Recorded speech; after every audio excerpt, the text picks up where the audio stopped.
लेकिन विदेशी मानसिकता की गुलाम कांग्रेस ने महाराष्ट्र की संस्कृति से अपनी नफरत के कारण ये काम नहीं होने दिया। ये विचारधारा की लड़ाई है, ये संविधान की लड़ाई है। इस राज्य का लोग ना बटा है ना टूटा है। इस चुनाव में इसको वोट से कूटना है। झारखंड में पहले चरण में 43 सीटों पर वोटिंग चल रही है, तो वहीं दूसरे चरण में झारखंड के 38 सीटों पर और महाराष्ट्र में 288 सीटों पर 20 नवंबर को चुनाव होना है। ऐसे में 20 नवंबर का ये दिन बेहद ही अहम होगा, लेकिन चुनावों के बीच विपक्ष और सत्ता पक्ष में जुबानी तकरार लगातार तेज होती दिख रही है। वहीं पीएम नरेंद्र मोदी ने एक बार फिर कांग्रेस और उसके सहयोगी दलों पर एक है तो सेफ है के बाद अब औरंगजेब की कसीदे पढ़ने का आरोप लगा दिया है। अब इसके बाद सियासी हलचल भी काफी तेज नजर आ रही है। यहाँ पर हलचल काफी तेज हो गई है। सबसे पहले वो बयान आपको सुनवाते हैं जिसको लेकर सियासी घमासान मचा हुआ है। पीएम मोदी का ये बयान सुनिए।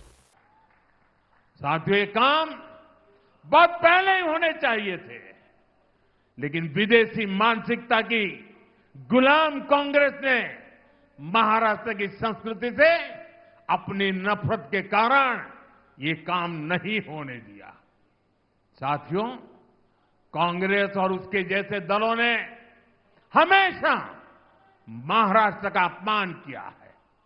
ये धरती छत्रपति शिवाजी महाराज की धरती है, लेकिन कांग्रेस और उसके साथी अगर कसीदे पढ़ते हैं तो औरंगजेब की शान के कसीदे पढ़ते हैं।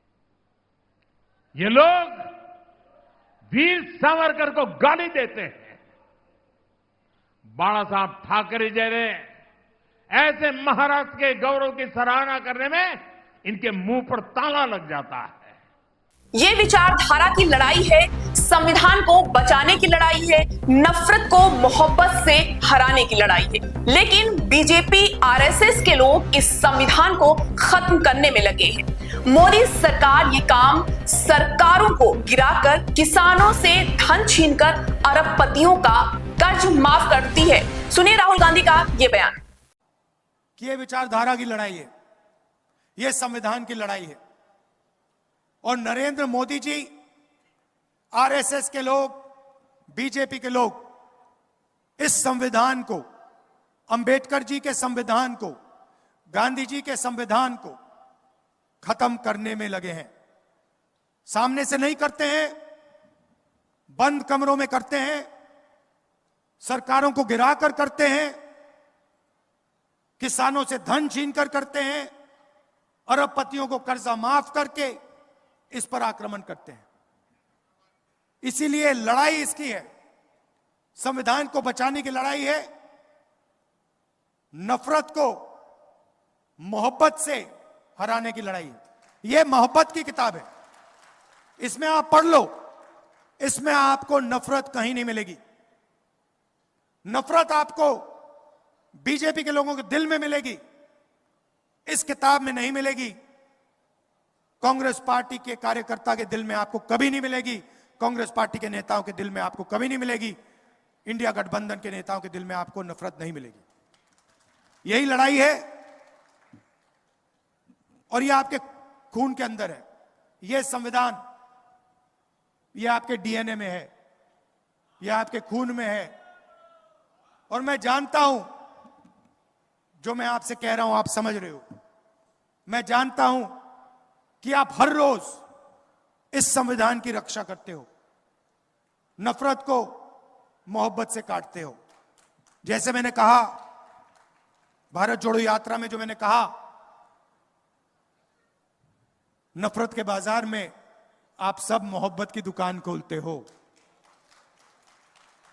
आप दूर दूर से मेरी बात सुनने आए, इसके लिए मैं आपको दिल से धन्यवाद करता हूं। और अंत में फिर से कहता हूं कि हमें 10-15 लोगों का हिंदुस्तान नहीं चाहिए, हमें अरबपतियों का हिंदुस्तान नहीं चाहिए, हमें किसानों का, मजदूरों का, युवाओं का हिंदुस्तान चाहिए। हमें नफरत का हिंदुस्तान नहीं चाहिए, हमें मोहब्बत का हिंदुस्तान चाहिए। हेमंत सोरेन ने भी बीजेपी पर जमकर प्रहार किया है। उन्होंने कहा, झारखंड में समाज तोड़ने की साजिश करने वालों को ओट से कूटने का काम करना है। सोरेन का ये बयान भी आपको सुनाते हैं। अब ये लोग कहते हैं, अब यहाँ जो ये लोग आजकल यहाँ अफवाह उड़ा रहे हैं, हिंदू मुस्लिम और समाज को बांट रहे हैं कि बटोगे तो कटोगे। ये इनका नेता लोग आके बोलता है, मुख्यमंत्री सब अलग अलग राज्य का। इस राज्य का लोग ना बटा है ना टूटा है। इस चुनाव में इसको वोट से कूटना है।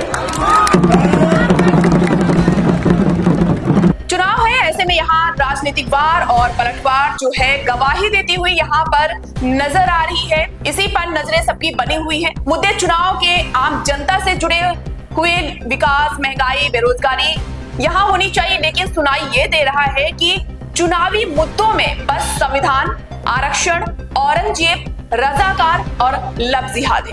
कमेंट में बताइए कि महाराष्ट्र और झारखंड में चलेगी नफरत की बयार या फिर खुलेगी मोहब्बत की दुकान।